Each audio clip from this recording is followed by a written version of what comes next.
The government is looking to review and correct, if necessary, any deficiencies in the steps taken prior to, during, and in the aftermath of Hurricane Irene. In fact, it's in its quest to build disaster-resilient communities in the future, stakeholders are being afforded the opportunity to identify and discuss challenges and best practices. These are just some of the issues being addressed at the Southern Bahamas Disaster Conference underway at the Sheraton Nassau Beach Resort in Cable Beach. Although the event started with an information sharing meeting yesterday morning, the official opening was held last evening. U.S. Embassy's Chargé d'Affaires John Dinkelman told conference delegates that the relationship between the Bahamas and the United States when it comes to disaster preparedness is strengthening. He asked that as interactions take place with experts from the Pacific Disaster Center and the local government agencies, that there's a critical question.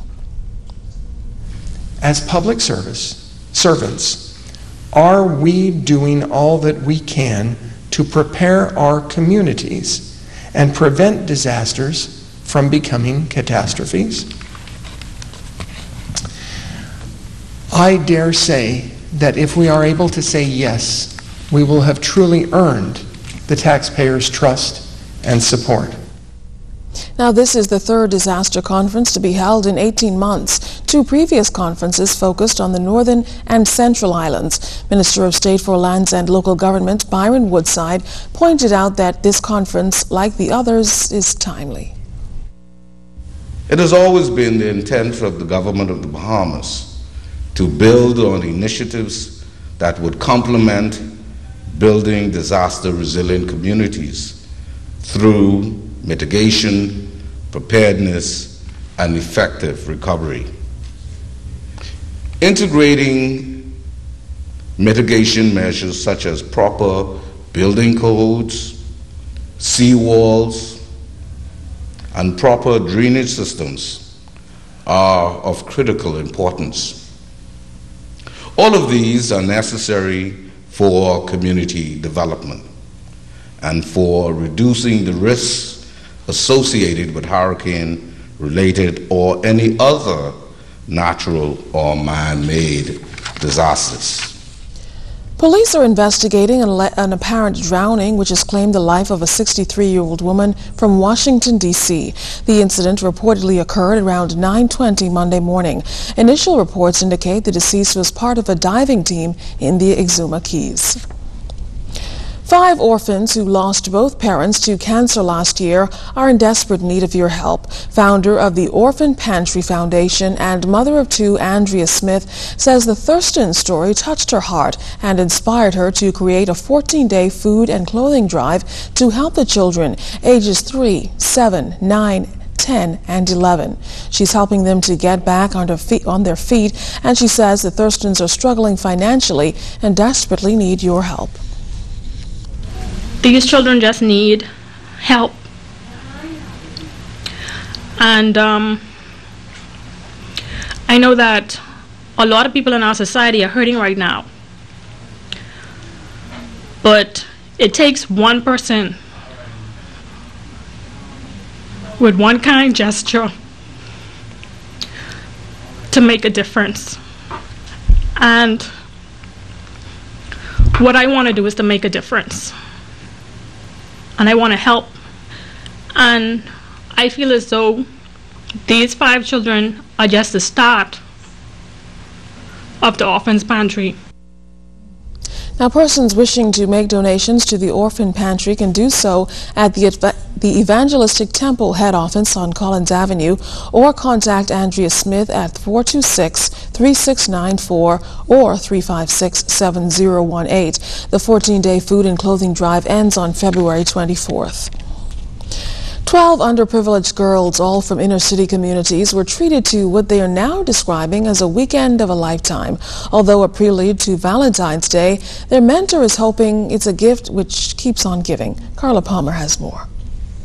Their life-changing experience began this past Friday, as a limousine waited to take them from their church home base of Creative Christian Arts Ministries International on Windsor Lane.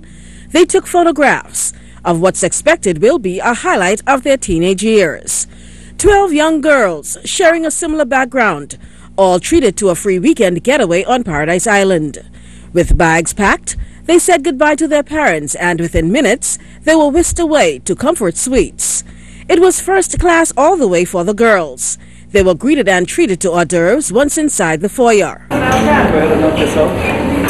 a plate and then we have wings and comforters, okay? When they went to the suites, there were even more treats, encouraging them to love themselves. For the girls, the trip was exactly what it was forecasted to be, a Girls in Paradise getaway.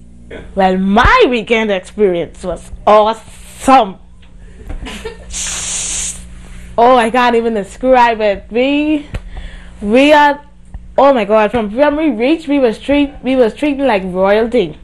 We had nice finger food when we first reached, which I ate most of it. And we drive, first of all, we get picked up in a limousine. It was on rims.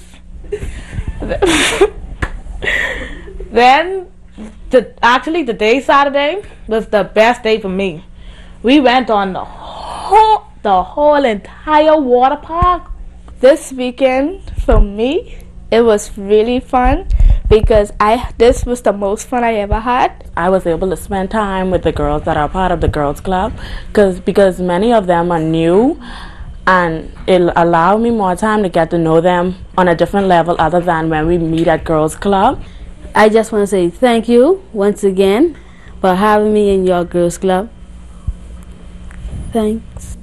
Mentor and director of the Girls Club, Dr. Ann Higgins, says the overall objective is to teach Christian principles, showing the girls the value of making better choices, respect for others and themselves. We saw a need for the young women because we know that the environment that they live in, some of the areas that they live is not conducive for raising them in the way that we know that God intended. Carla Palmer, ZNS News.